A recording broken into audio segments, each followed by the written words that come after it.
सिद्धाणं नमो ऐर्याणं नमो वैख्यायणं नमो लोये सब साहुणं येषु पंच नमोकार सर्व पावपनाशनं मंगलांच सर्वेषां परमं हवै मंगलम् मंगलांच सर्वेषां परमं हवै मंगलम्।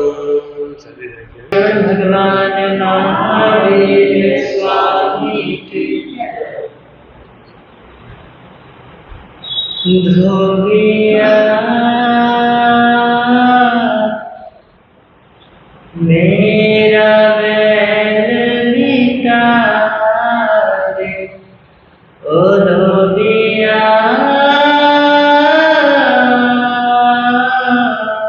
मेरा बैल छुड़ा दे ओ धोबिया मेरा बैल मिटा दे जन्म जन्म की मेरी चादर जन्म जन्म की मेरी चादर उजली कर पहना दे ओ धोबिया मेरा बैल मिटा दे ओ धोबिया मेरा बैल छुड़ा ऐसा धोबी पाट लगाना धुल जाए मेरा ताना बाना धुल जाए मेरा ताना ऐसा धोबी पाट लगाना ऐसा धोबी पाट लगाना भूल जाए मेरा ताना बाना भूल जाए मेरा ताना बाना ध्यान की साबुन प्रेम का पानी ध्यान का साबुन प्रेम का पानी अपने करुणा कर से लगाना अपने करुणा कर से लगाना ऐसी निर्मल करना इसको ऐसी निर्मल करना इसको जो इस राम नाम दे ओ धोबिया मेरा बैल ओ धोबिया मेरा बैल मिटा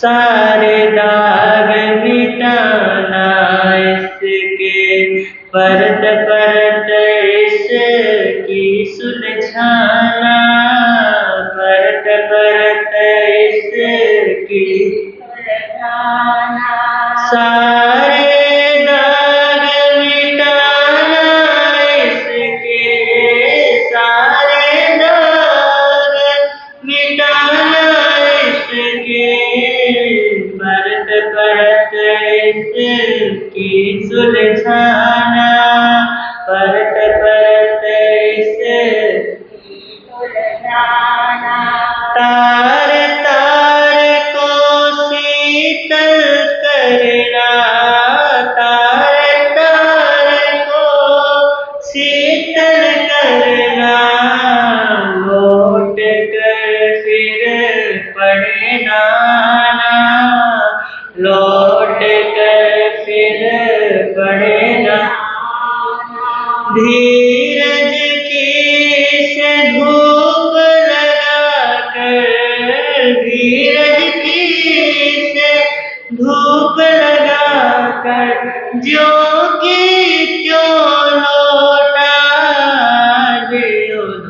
धोबिया मेरा मैल ओ धोबिया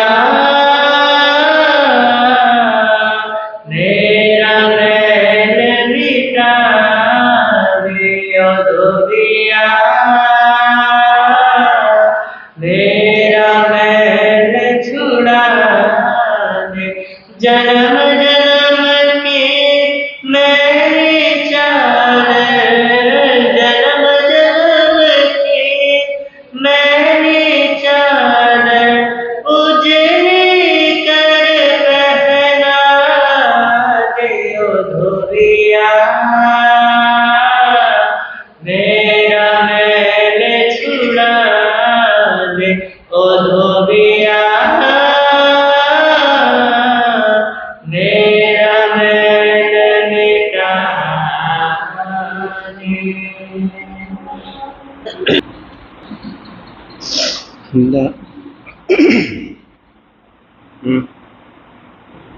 दान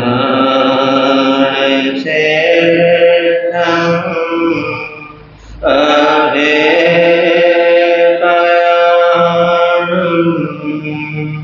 सचे सुवाण गयन्ते तवे सुवा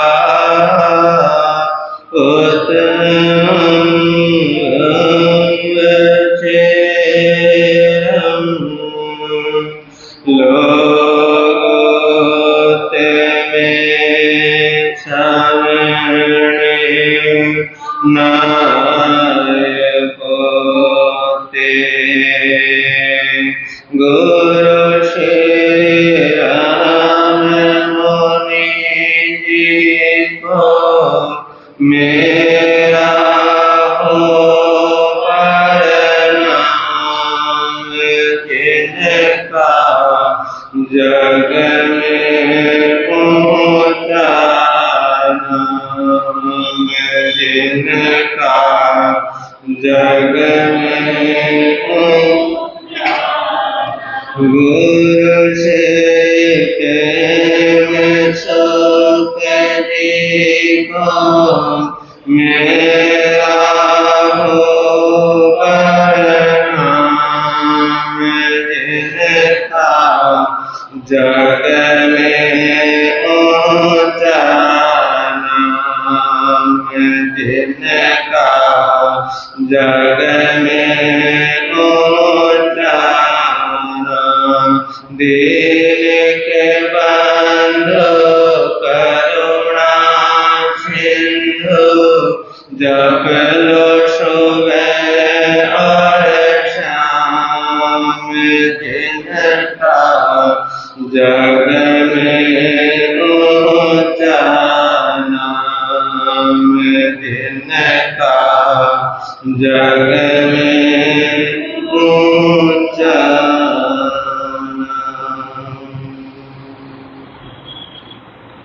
सबसे पहले शासन पति शरण भगवान महावीर स्वामी की सदाकाल जय हो विजय हो।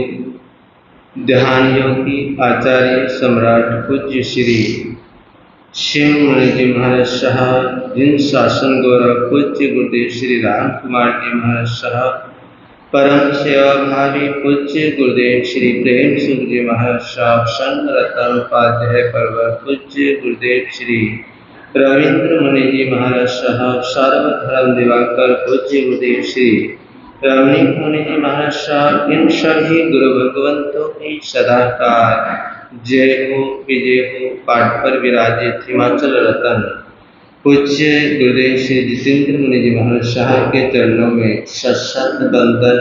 तेजस्वी मुनि जी उपस्थित धर्म प्रेमी बंधुओं तथा माता बहनों, आपके समक्ष कुछ देर के लिए कुछ कहूँ गीत की कुछ पंक्तियां हैं, समझने का प्रयास कीजिएगा, चिंतन कीजिएगा, मनन कीजिएगा। क्योंकि अगर हम चिंतन करते हैं, मनन करते हैं, तो उस चिंतन से कोई न कोई सार जरूर निकल कर आता है। और जो निस्सार है, जिसके अंदर कोई सार नहीं है, उस निस्सार की पहचान होती है और सार की पहचान होती है। तो चिंतन करना है अपने को कि सार क्या है और निस्सार क्या है। ये चिंतन करते हुए, ये भाव लाते हुए अपने मन के अंदर, माया के देवा न तोड़े, प्रभु से नाता तोड़ दिया। माया के देवा न तोड़े, प्रभु से नाता तोड़ दिया। कोड़ी को तो खूब संभाला, कोड़ी को तो खूब संभाला, लाल रतन क्यों छोड़ दिया। माया के देवा न तोड़े, प्रभु से नाता तोड़ दिया। माया के देवा न तोड़े, प्रभु से नाता तोड़। जान कितनी ठोकर खाई इस दुनिया की गलियों में, फिर भी तुझको समझ न आई, माने मौज रंग रलियों में। तीखे कितने खार छुपे हैं इस चमन की नाजुक कलियों में, इन खारों ने तेरी जिंदगी का गम से नाता जोड़ दिया।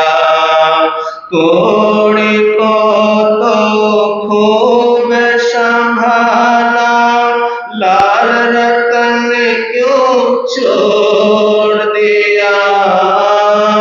माया की देवा न तोड़ी, प्रभु से नाता तोड़ दिया।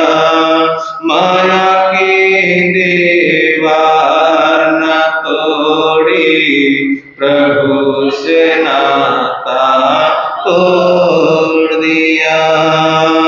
कभी न तूने मन में सोचा क्या जीवन में करना है।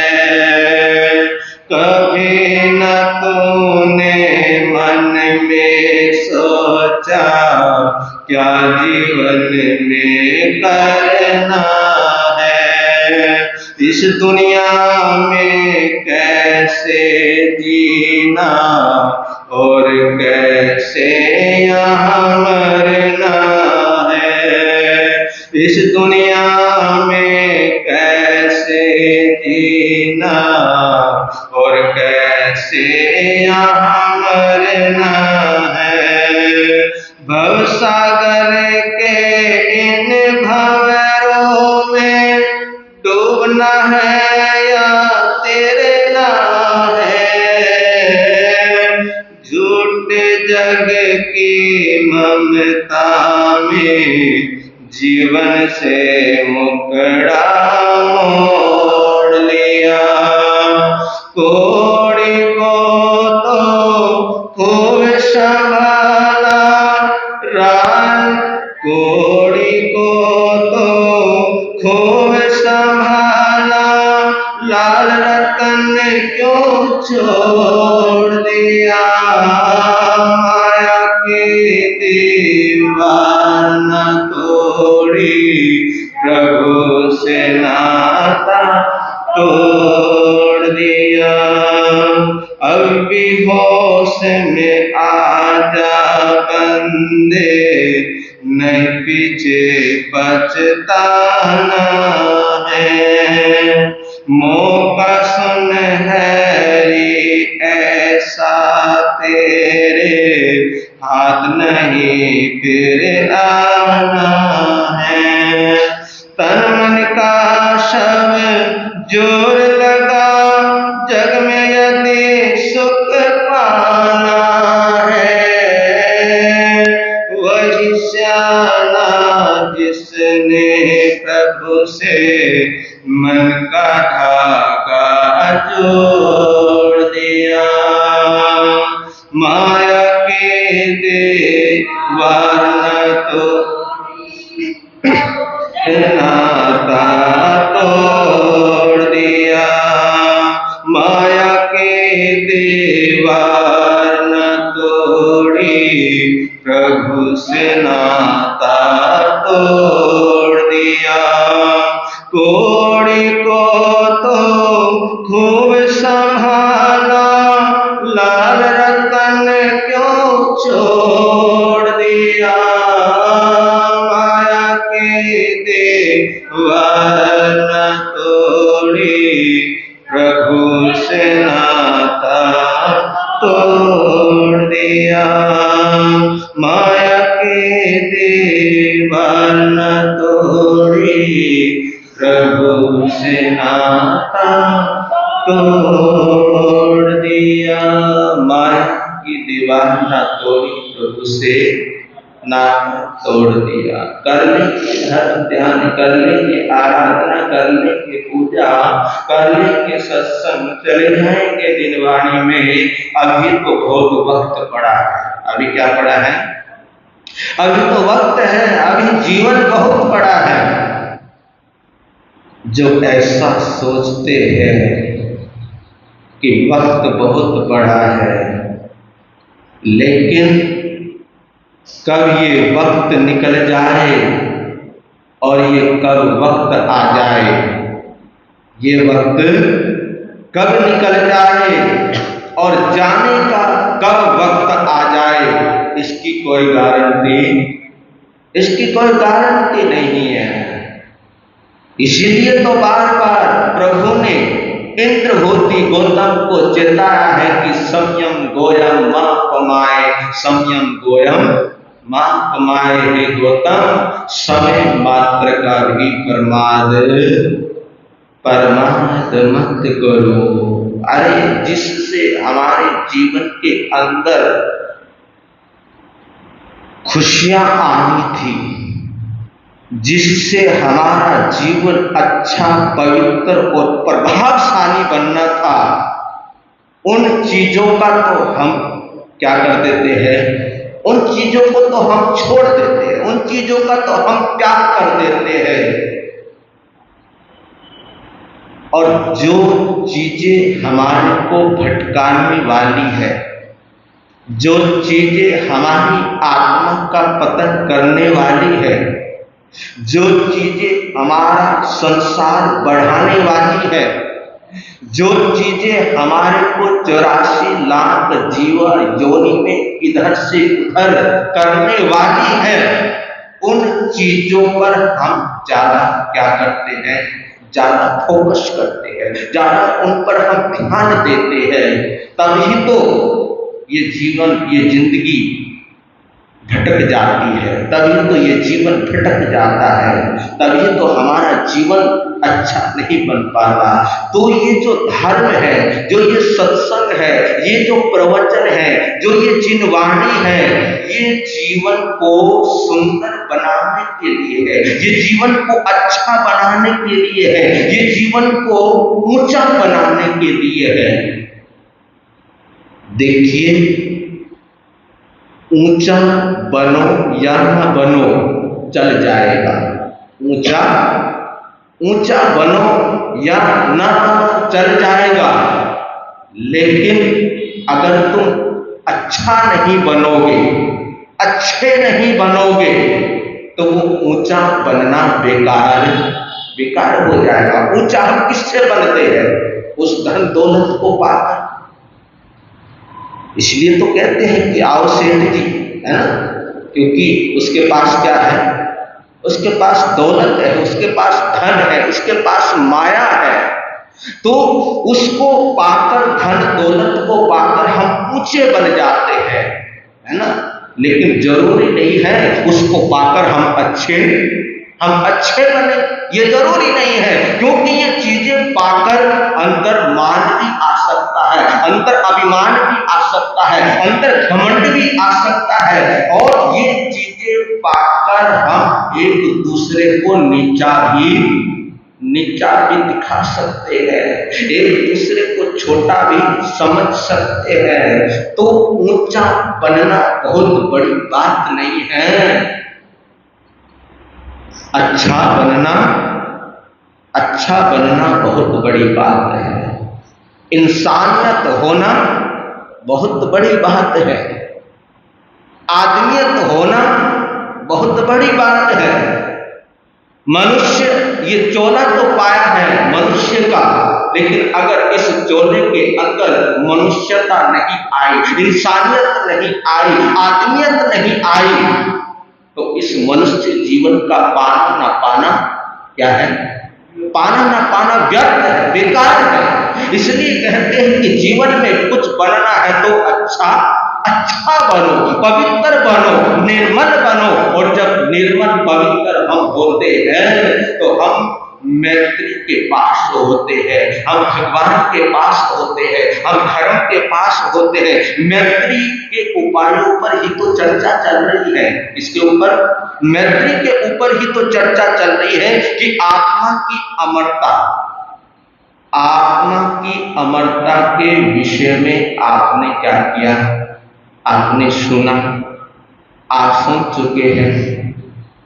मैत्री को साधने का, कि मैत्री हमारे जीवन के अंदर कैसे आए, मैत्री को साधने का पांचवा जो सूत्र है, पांचवा जो सूत्र आचार्यों ने दिया है, उसका नाम है अनुशासन।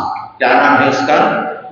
मैत्री को साधने के लिए जो आचार्यों ने जो पांचवा सूत्र दिया है, उसका नाम क्या है? उसका नाम है अनुशासन।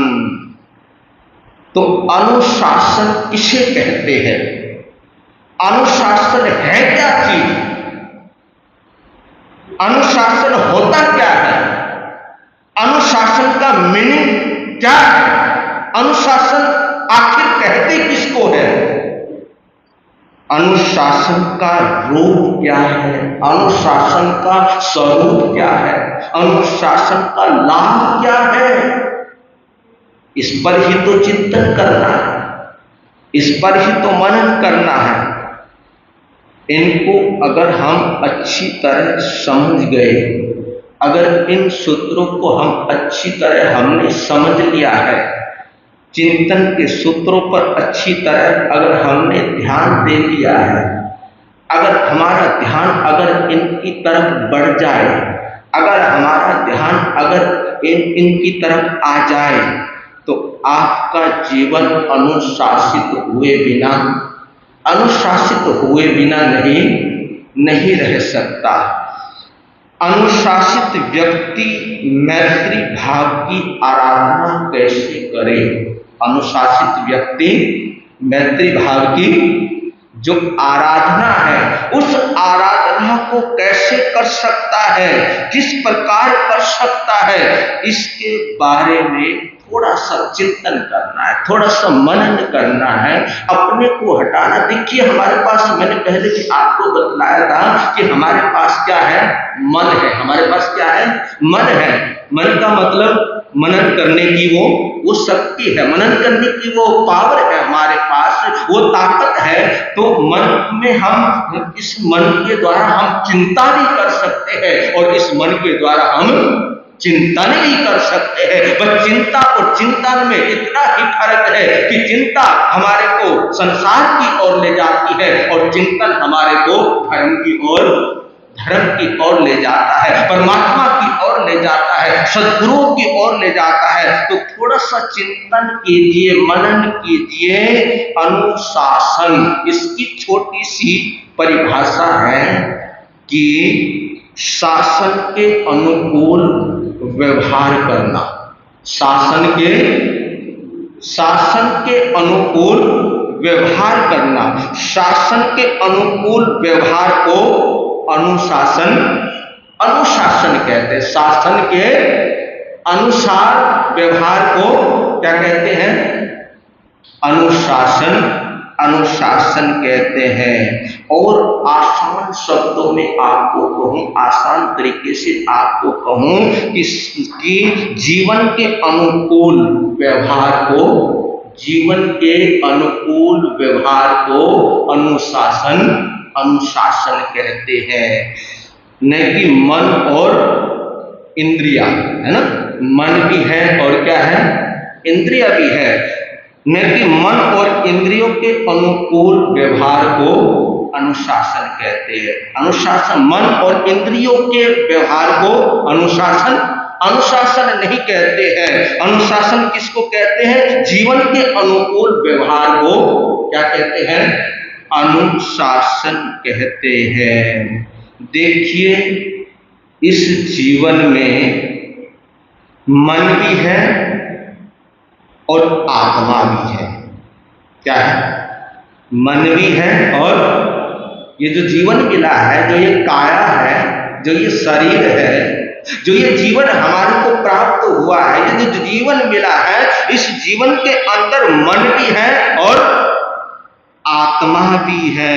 जब हम मन के अनुकूल व्यवहार करते हैं, अपने मन के अनुसार हम चलते हैं, मन जो कहता है उसके अनुसार हम जब चलते हैं, या मन के अनुसार जब हम अपना व्यवहार करते हैं, तो कई बार हम पतनों भी हो जाते हैं। क्या हो जाते हैं?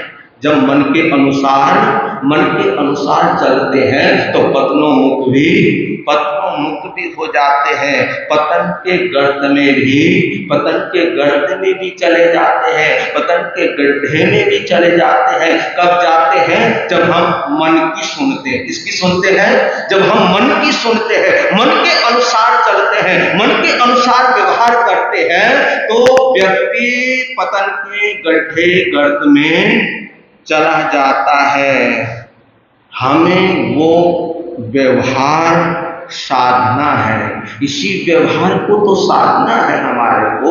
इसी पे तो हमारे को क्या करना है? इसी पे तो हमारे को चिंतन करना है, इसी पे तो हमारे को मनन करना है, जीवन का निर्माण करना है, जिसके माध्यम से अपना आत्म कल्याण तो होवेगा ही होवेगा। जिस चिंतन के माध्यम से अपना आत्म कल्याण तो होवेगा ही होवेगा, लेकिन जो संपर्क में आ जाएगा तुम्हारे, उसका भी क्या हो जाएगा? उसका भी कल्याण हो जाता है, उसका भी जीवन बदल जाता है। जब स्वयं का जीवन बदलता है और स्वयं के जीवन के बदलाव में जब हमारा किसी से संपर्क होता है, तो उसका जीवन भी बदलना प्रारंभ हो जाता है। आपकी सुगंध से उसका चिंतन बदल जाता है। जब आपके अंदर क्या होती है? आपके अंदर सुगंध होती है, या आपके अंदर परिवर्तन होता है, या आपका मन शुद्ध होता है, या आपका मन पवित्र होता है, निर्मल होता है। और निर्मल पवित्र मन जब होता है, निर्मल पवित्र मन से जो सुगंध निकलती है, जो अच्छाई निकलती है, जो अच्छी बातें निकलती है, वो अच्छी बातों का, उस सुगंध का दूसरे वाले के ऊपर भी क्या पड़ता है? दूसरे वाले के ऊपर भी प्रभाव पड़ता है। और जब दूसरे वाले का जीवन बदलता है, तो इसमें आपकी महानता होती है, इसमें आपकी विशेषताएं बढ़ जाती है।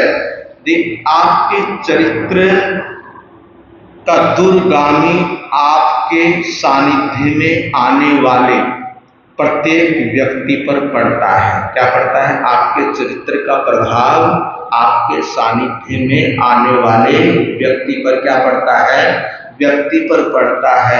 यदि उसका जीवन सच्चरित्री बन जाए तो समझिए आपने अपने जीवन के अंदर कुछ हासिल कर लिया है। क्या कर लिया है?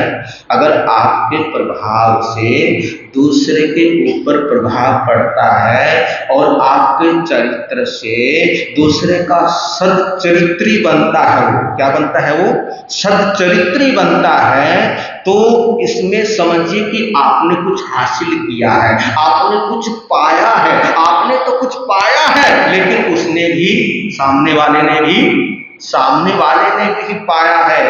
देखिए, आपका बच्चा स्कूल नहीं जाना चाहता। कहाँ नहीं जाना चाहता?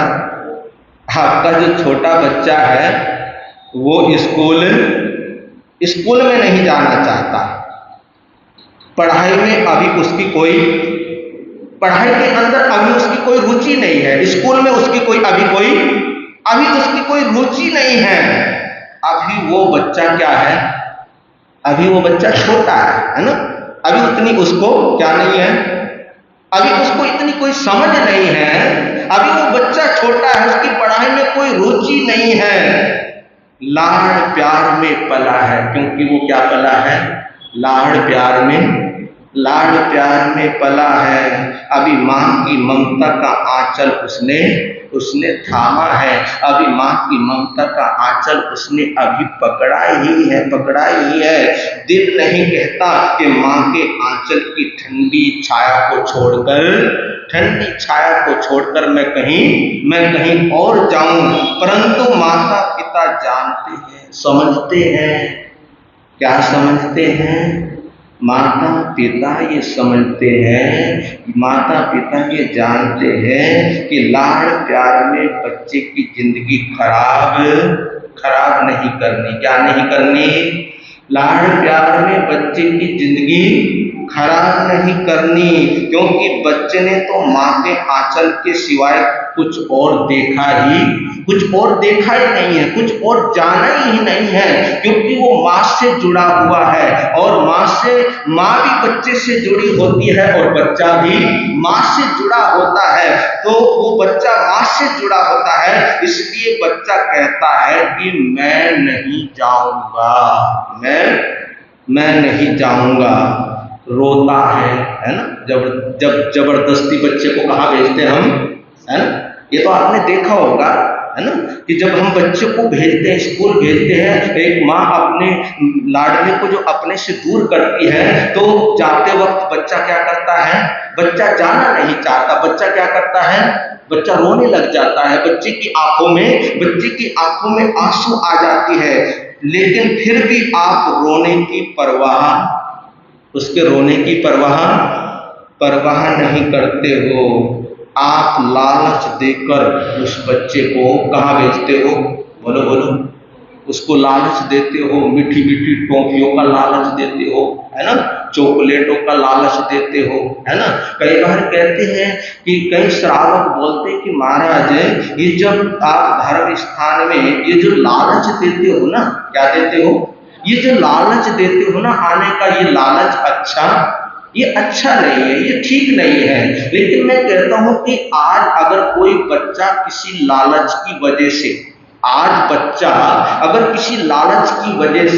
धर्म स्थान में आता है, गुरुओं के पास आता है, प्रवचन सुनता है, सत्संग में आता है, सामयिक करता है, कुछ ऐसी साधना करता है, किसी लालच की वजह से, आज वो लालच की वजह से धर्म स्थान में आता है, लेकिन कभी वक्त ऐसा भी आएगा वो बिना लालच के भी कहां पर आएगा? वो धर्म स्थान के अंदर आएगा। तो ये जो प्रारंभिक जो ये लालच है, ये कोई बुरा नहीं है, इसको बुरा नहीं कहना चाहिए। अरे इससे बच्चे के अंदर भाव तो आने के, क्या है? बच्चे के अंदर आने के भाव तो आए, और इस लालच से बच्चे के संस्कार तो बने, संस्कार तो अंदर आने के, धर्म स्थान के अंदर आने के। क्योंकि आज बच्चों के इतनी जल्दी भाव, बोलो, इतनी जल्दी भाव नहीं बनते। आज जो धर्म सभा होती है ना, धर्म सभा, प्रवचन सभा, सत्संग सभा, उसमें ज्यादातर हमारे कौन होते हैं? बोलो बोलो। जवान होते हैं, बुजुर्ग होते हैं, है ना? बुजुर्ग होते हैं ना। तो आज हमारे जो बच्चे हैं, आज हमारे बच्चे धर्म स्थान से दूर होते जा रहे हैं, और इसमें हमारी भी कमी है, अपनी भी कमी है। लेकिन मैं आपको कह रहा था कि अगर बच्चों को हम लालच के द्वारा भी बुलाते हैं, वो लालच, पहले तो लालच लगेगा, लेकिन धीरे धीरे वो लालच क्या होता चला जाएगा? वो लालच श्रद्धा में बदलता चला जाएगा, वो लालच आस्था में बदलता चला जाएगा। तो और उसके अंदर फिर धर्म के संस्कार आते चले जाएंगे। तो आज जब बच्चा रोता है, बच्चों को रोता देखकर बच्चे को हम क्या करते हैं?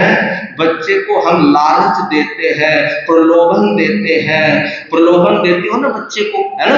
शायद ये बच्चा लालच में आ जावे, प्रलोभन में आ जावे, तो मीठी मीठी क्या देते हैं? मीठी मीठी गोलियां देते हैं, है ना? मीठी मीठी चॉकलेट देते हैं। फिर वो चॉकलेट के लालच में पढ़ने के लिए चला है। अगर तब भी नहीं मानता, अगर वो जाने के लिए, वो बच्चा तब भी नहीं मानता, टॉफियों देने के बावजूद भी नहीं मानता अगर वो, तो फिर आखिर में क्या करते हो आप? उसको थप्पड़ भी क्या करते हो? अगर उसके बावजूद भी वो जाना नहीं चाहता, नहीं मानता, अगर वो लालच में भी नहीं आता, तो फिर अंदर क्या आता है? अंदर गुस्सा आता है, अंदर क्रोध आता है, और गुस्से में आकर, क्रोध में आकर कई बार हम बच्चे के थप्पड़ भी लगा देते हैं। जब उसे स्वभावतः रुचि हो जाती है, स्वभावतः जब उस बच्चे को क्या हो जाती है? अंतर से जब उसको क्या हो जाती है? अंतर से जब उसको रुचि हो जाती है, तो फिर वो बिना प्रलोभनों के खुशी खुशी वो कहाँ जाता है? वो स्कूल में जाता है। पहले जो आपने जो डर दिखाया बच्चे को, क्या दिखाया आपने? पहले जो आपने जो डर दिखाया, वो प्रारंभिक अनुशासन है। उसको क्या कहते हैं? उसको प्रारंभिक अनुशासन कहते हैं। परंतु अब जो वो अपने आप जा रहा है, अब उसको कहना नहीं पड़ता कि तू स्कूल जा, तू यहाँ जा, तू वहां जा। अब उसको अब कहना नहीं पड़ता। अब वो जो अपने आप जा रहा है, स्वतः जा रहा है, अपने आप उसके अंदर जाने की इच्छा पैदा हो रही है, भावना पैदा हो रही है, वो आत्मानुशासन है। उसको क्या कहते हैं? उसको आत्मानुशासन कहते हैं। आजकल का ये फैशन हो गया है, आजकल का ये फैशन बन गया है कि अनुशासन को हम बंधन की उपमा देने लगे। क्या देने लगे? अनुशासन को हम क्या देने लगे? बंधन की उपमा देने लगे कि ये अनुशासन जो है ना, ये बंधन है, और आज बंधन में कोई रहना नहीं चाहता है। तो अनुशासन को बंधन मानकर उसको तोड़ने का प्रयास करते हैं। अनुशासन को बंधन मानकर उसको तोड़ने का प्रयास करते हैं। किसी को दुखी करना हिंसा है। किसी को क्या करना? किसी को दुख पहुंचाना, किसी को दुखी करना, किसी को परेशान करना, तो ये क्या है? ये हिंसा है। क्या है ये हिंसा है, एक ये पाप है। और जो हिंसा करना, और देखिए हिंसा करना कोई अच्छी बात है? बोलो बोलो, हिंसा करना कोई अच्छी बात है? हिंसा करना कोई अच्छी बात नहीं है। पाप करना कोई अच्छी बात है। हिंसा करने में कोई बड़प्पन नहीं है, पाप करने में कोई बड़प्पन नहीं है। देखिए, दो शब्द आते हैं, एक आता है अबॉर्शन और दूसरा है डिलीवरी। अबॉर्शन और डिलीवरी। तो मैं आपसे पूछता हूं कि अबॉर्शन और डिलीवरी में दो शब्द है, दो चीजें हैं, अबॉर्शन और डिलीवरी। तो अबॉर्शन और डिलीवरी में इन दोनों में क्या अंतर है? अबॉर्शन और डिलीवरी में इन दोनों में क्या अंतर है? अबॉर्शन किसको कहते हैं और डिलीवरी किसको कहते हैं? तो कहते हैं कि अबॉर्शन का मतलब है गर्भपात। अबॉर्शन का मतलब क्या है? अबॉर्शन का मतलब है गर्भपात। और जो डिलीवरी है, डिलीवरी का मतलब है एक सुरक्षित बच्चे का, क्या है? एक सुरक्षित बच्चे का जन्म। डिलीवरी का मतलब एक सुरक्षित बच्चे का जन्म है। अगर गर्भ में रहने वाला बच्चा ये सोचने लग जाए, ये चिंतन करने लग जाए कि 9 महीने तक इस बंद कोठरी में रहना पड़ेगा, कितने महीने तक? अगर ये सोचने लग जाए वो बच्चा कि 9 महीने तक इस बंद कोठरी में रहना पड़ेगा, मुझे ये बंधन स्वीकार नहीं है, ऐसे बंधन में मैं नहीं रह सकता।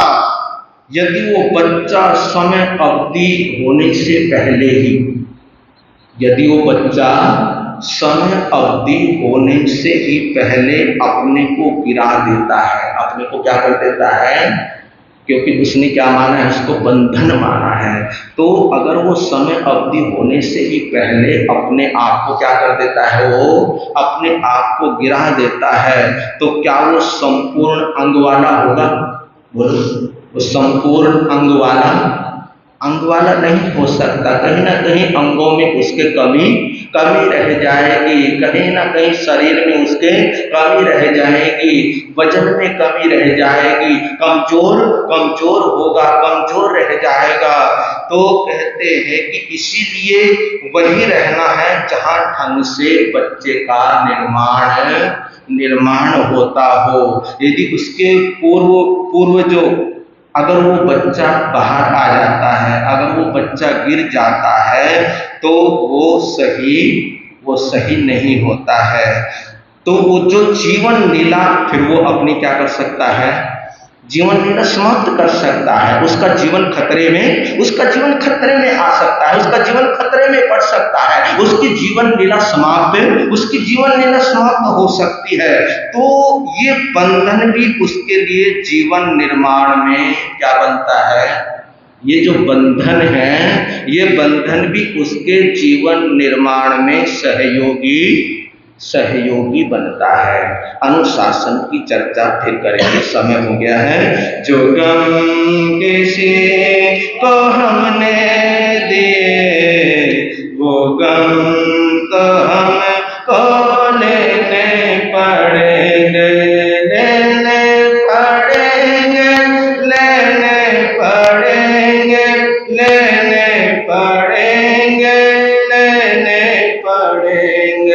क्या जो गम किसी को हमने दिए, वो गम तो हमको ले चलता हूँ आपको चंपापुरी के बाहर चबूतरे के ऊपर जूता, जो कोई परदेशी आता पहले 12 जूते मारता, फिर नगरी को देखने जाता। ये रहस्य है इस कहानी का, और इस रहस्य को खोल रहा है उज्जैनी का सेठ लक्ष्मीधर अपने सेवक राघव के समक्ष। देखिए किस्मत, देखिए चंपापुरी का राजा चंद्रसेन जंगल में, और जंगल में भी इतना विशाल जंगल, और उस जंगल के अंदर एक सरोवर, और सरोवर के अंदर एक नाग महल, जिस नाग महल के अंदर रहती है एक नाग कन्या जिसका नाम है चंद्रवती। पहुंच गया, कहां पहुंच गया? नाग महल में पहुंच गया, चंद्रवती के पास पहुंच गया। देखिए कमाल की बात है, जिसको मिलना होता है, जिससे मिलना होता है वो मिल ही जाते हैं। कहीं ना कहीं मोड़ पर मुलाकात हो ही जाती है। होगा कोई ऐसा संयोग जिस संयोग के प्रभाव से चंद्रवती और राजा चंद्रसेन का क्या हुआ? चंद्रसेन का मिलन हुआ। दोनों बैठ गए सिंहासन के ऊपर। तो राजा चंद्रसेन कहने लगा कि पता नहीं मैंने इतनी शादी की, 12 मैंने क्या की? 12 मैंने शादियां की, और ये शादी भी कोई मैंने शौक में नहीं की। बस अंदर एक इच्छा थी कि किसी ना किसी तरह संतान की क्या हो जाए, संतान की प्राप्ति हो जाए। तो आपस में बतियाने लगे, आपस में कहने लगे।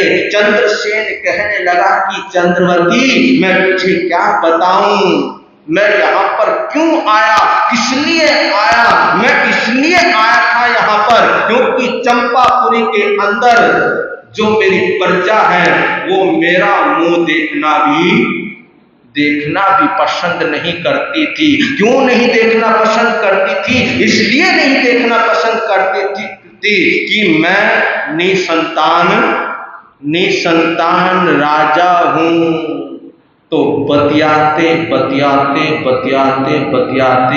कब में 6 महीने गुजर गए, कुछ पता ही नहीं। और जो महल के अंदर जो मानव दुर्लभ जो वहां पर वैभव फैला हुआ था, उस वैभव को देखकर राजा अपनी चंपापुरी को भी क्या कर गया?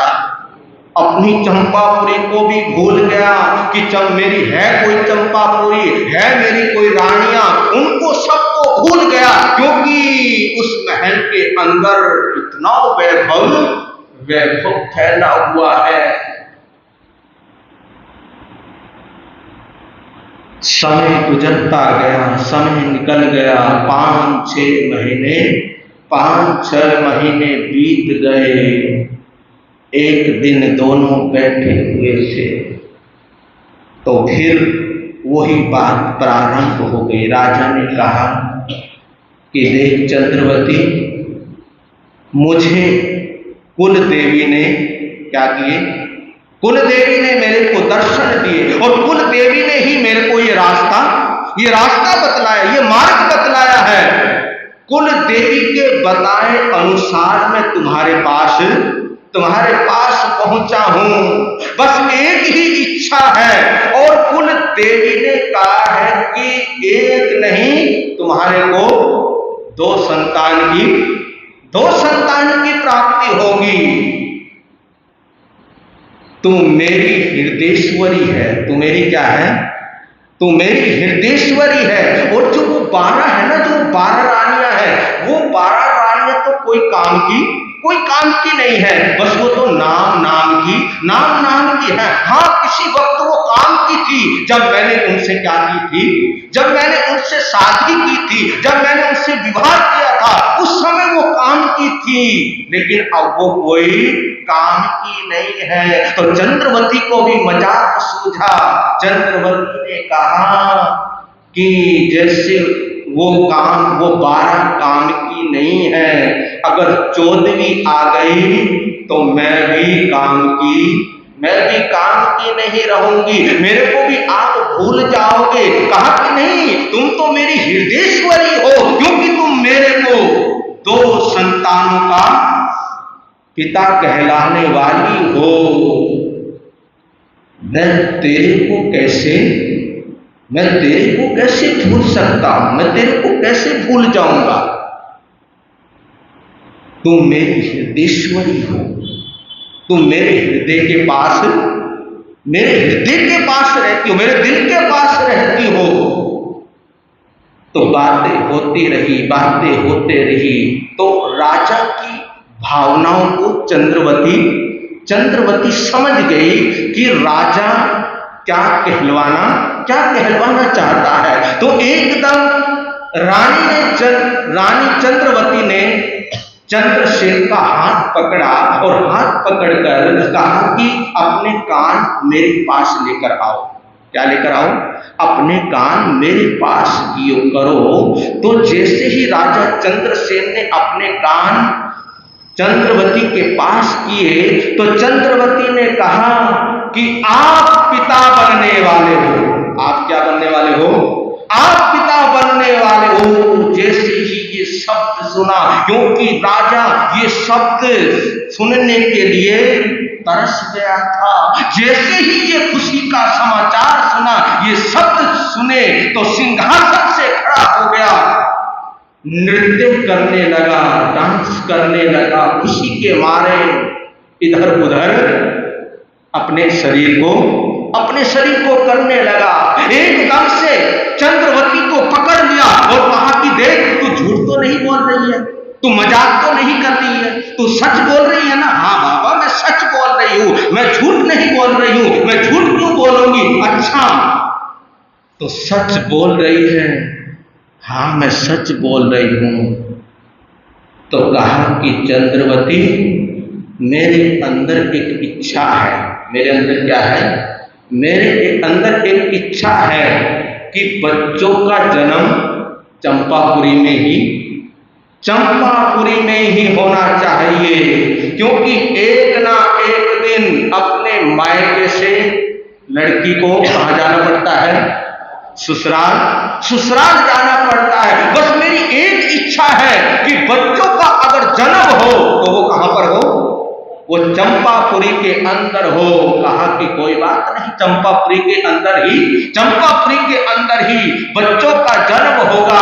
तो कहते हैं कि चंद्रवती ने अपनी माया को समेटा और माया को समेटकर वो मणि हाथ में ली और उस मणि के सहारे बावड़ी से, उस सरोवर से बाहर आ गए और अपनी शक्ति से एक पुष्प विमान तैयार किया और उस विमान पर राजा चंद्रसेन और रानी चंद्रवती दोनों बैठ गए। उस विमान को आज्ञा दी, पहुंच गया वो विमान चंपापुरी के बाहर उद्यान में।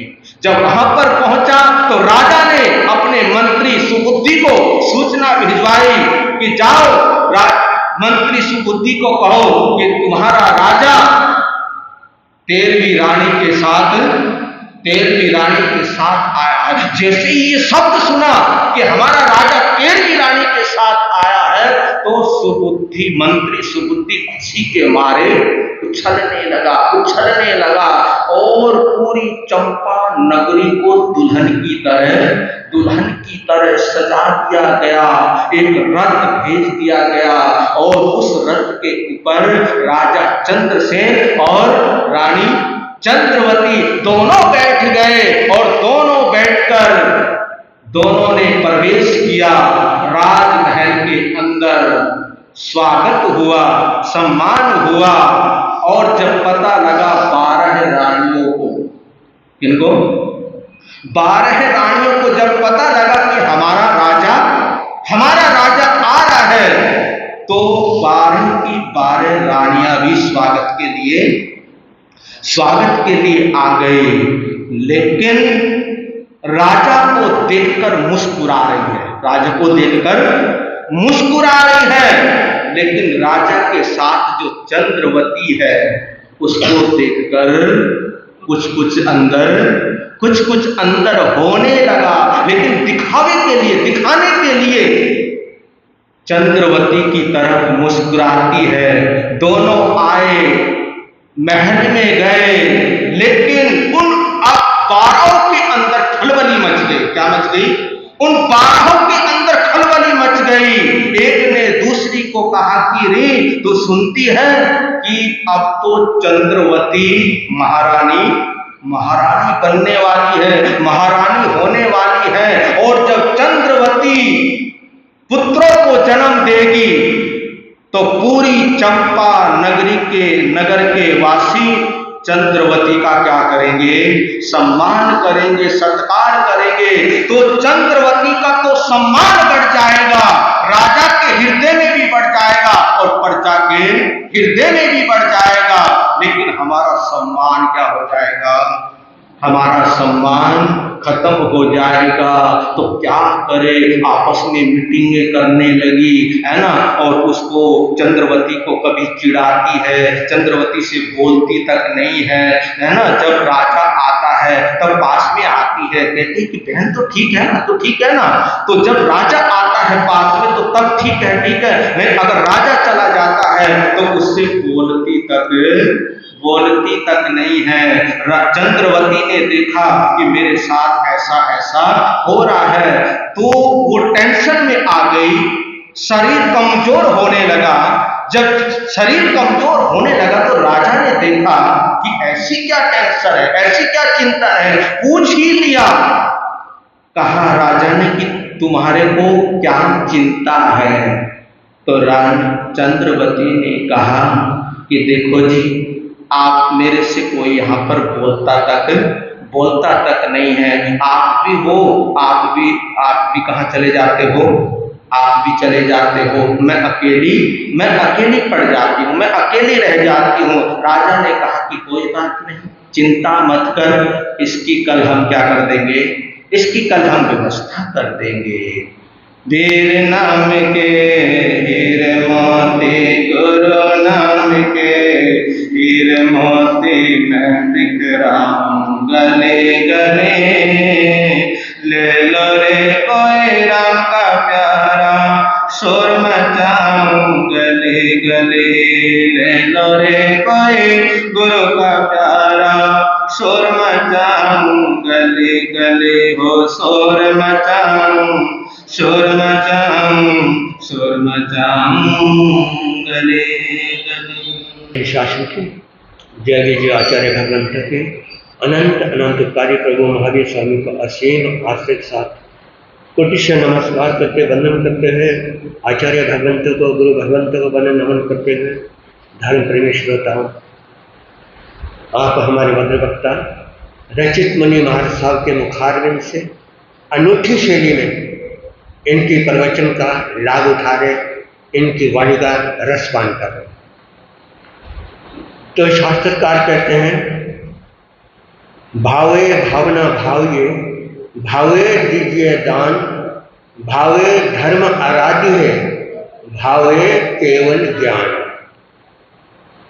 भाव की पतवार के सहारे साधक अपनी आत्मनौका को निर्वाण के तट तक पहुंचा देता है। तो भाव की बहुत बड़ी महिमा गाई गई है। जैन साहित्य में इसके बहुत सारे प्रसंग आते हैं। उसमें एक प्रसंग जैसे प्रसन्नचंद्र राज ऋषि का ही आता है। कुछ समय पहले प्रसन्नचंद्र राज ऋषि ने यानी कि 7वें नर्क के कर्मों का संचय कर दिया था, और फिर उसके बाद उसी भावना के बल पर उन्होंने अपने घनघाती कर्मों का क्षय करके केवल ज्ञान को प्राप्त कर लिया। तो ये भाव का चमत्कार है।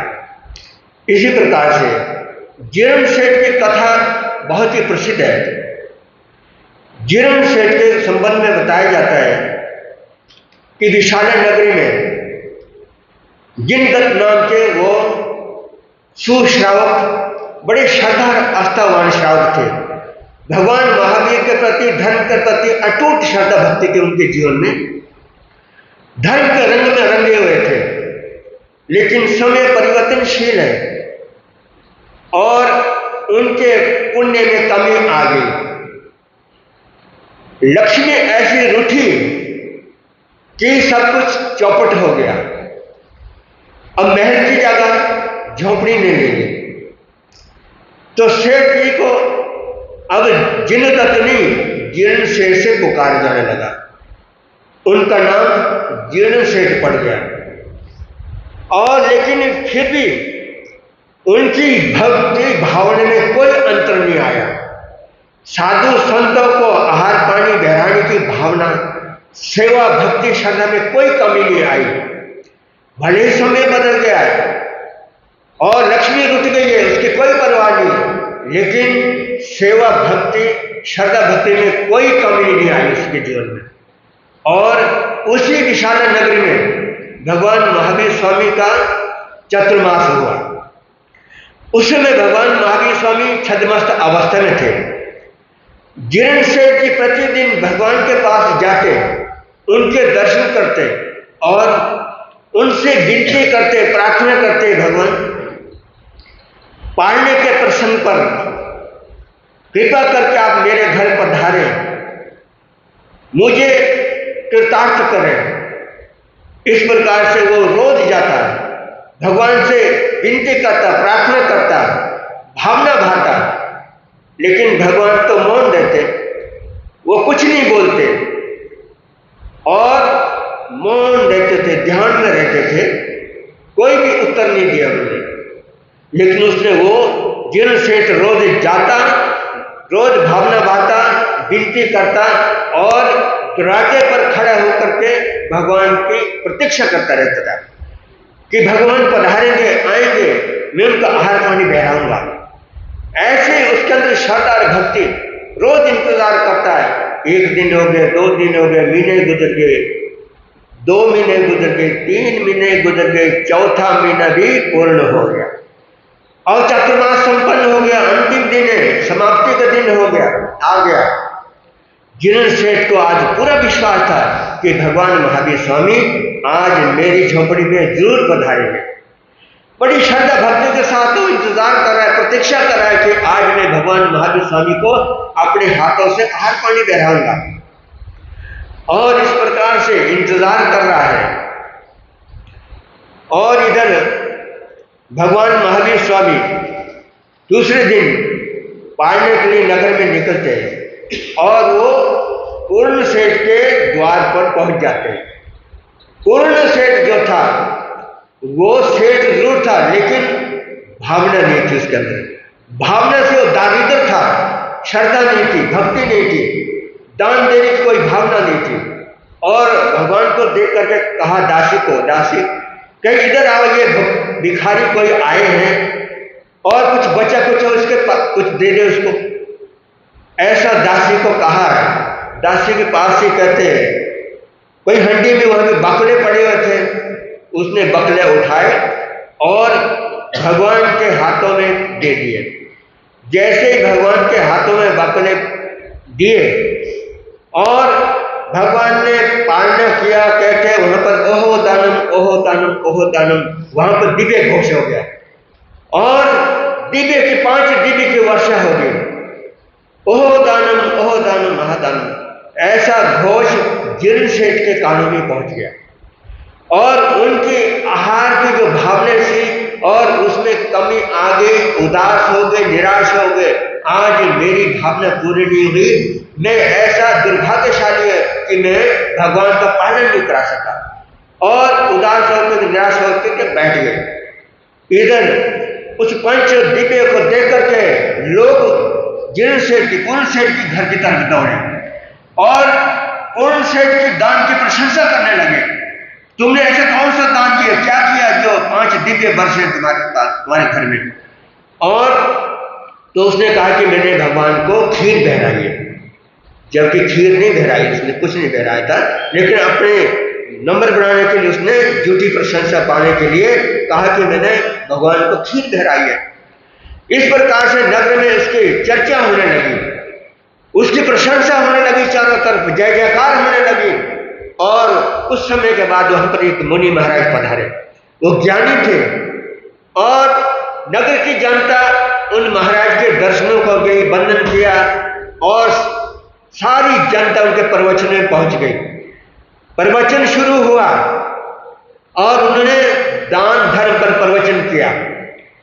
तो महाराज ने फरमाया कि इस नगर में जिन सेठ सबसे बड़ा दानी है, सबसे श्रेष्ठ श्रावक है। लोग ये सुनकर के आश्चर्यचकित हो गए, अरे सबसे श्रेष्ठ दानी तो कौन सेठ है जिसके दान पर देवताओं ने भी दिव्य वर्ष है, 5 दिव्य के वर्ष की स्वर्ण वर्ष, और ये कैसे हो सकता है? तो फिर मुनि महाराज ने समाधान करते हुए कहा कि जीर्ण सेठ ने जो भावी तीर्थंकर की जो सेवा भक्ति की है, इसने जो भक्ति भाई है, भावना भाई है, दान की भावना भाई है, वो विलक्षण है। और यदि उनकी भावना कुछ क्षण तक ऐसी ही रहती तो इतनी निर्मलता आ गई कि उनकी भावना में उनको केवल ज्ञान उपलब्ध होने वाला था। यद्यपि उनको केवल ज्ञान नहीं हुआ, उनकी भावना पूरी नहीं हुई, लेकिन फिर भी जीर्ण सेठ ने 12वें देवलोक का बंद किया है और वहां से महाविद्या क्षेत्र में जन्म लेंगे और वहां से साधना करने के बाद सिद्ध बुद्ध मुक्त हो जाएंगे। तो ये किसका चमत्कार है? भावना का चमत्कार है। तो इसलिए कहते हैं वस्तु का महत्व नहीं है बल्कि भावना का महत्व होता है। अब भगवान महावीर स्वामी को उसने भले बापड़े बहराए, भगवान को तो न खीर और बापड़े में कोई अंतर दिखाई नहीं पड़ा, कोई फर्क नहीं पड़ा और देवों ने दिव्य बरसाए, उस पर भी कोई ध्यान नहीं। लेकिन भगवान तो वीतराग यानी ऐसे थे जो इन चीजों से ऊपर उठे हुए थे। और इस प्रकार से तो हमारे जीवन में महत्व किसका है? भावना का है। हमारी भावना ऐसी पवित्र हो, निर्मल हो, पावन होनी चाहिए। तो ऐसे बहुत सारे प्रसंग आते हैं, आगे जैसे प्रसंग होगा फिर चर्चा करेंगे। आज समय हो गया, आगे